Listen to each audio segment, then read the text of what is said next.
આગળ વધીએ, અંબાલાલ પટેલે પણ આગાહી વ્યક્ત કરી છે। આજે રાજ્યમાં આંધી વંટોળ સાથે વરસાદની શક્યતા વ્યક્ત કરવામાં આવી છે। જી હા, 28મી મે થી જૂનની શરૂઆતમાં વરસાદની સંભાવના છે। આંધી વંટોળ ગાજવીજ સાથે વરસાદ આવશે। ગુજરાતમાં 10 જૂન સુધીમાં ચોમાસું પહોંચશે। દક્ષિણ ગુજરાતના ભાગોમાં વરસાદની શક્યતા છે। ઉત્તર અને મધ્ય ગુજરાતમાં, સૌરાષ્ટ્રમાં ગાજવીજ સાથે વરસાદ આવશે। અરબી સમુદ્રમાં કરંટ જોવા મળવાની શક્યતા વ્યક્ત કરવામાં આવી છે।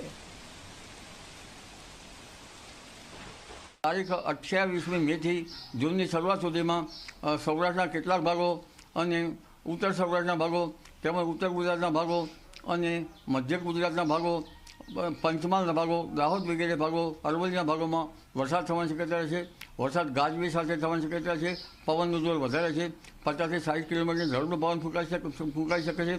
વાડામાં રહેલા પશુપાલકોએ પશુઓનું ધ્યાન રાખવું ઈષ્ટ રહેશે અને ઊભા કૃષિ પાકો લગભગ ભારે પવનથી ઘણી વખત પડી જતા હોય છે। તારીખ 10 જૂન સુધીમાં ગુજરાતના ભિન્ન ભાગોમાં વરસાદ આવી શકે।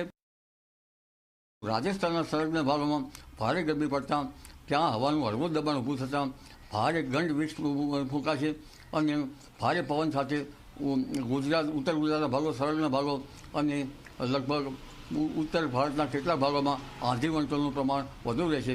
એક બાજુ ઉત્તર ભારતમાં પશ્ચિમી વિક્ષોભની અસર પણ અસર રહેશે, સાયક્લોનિક સર્ક્યુલેશનની અસર રહેશે અને અરબ સાગરના ભેજની અસર રહેશે, જેના કારણે ગુજરાતમાં વરસાદ આવવાની શક્યતા રહેશે।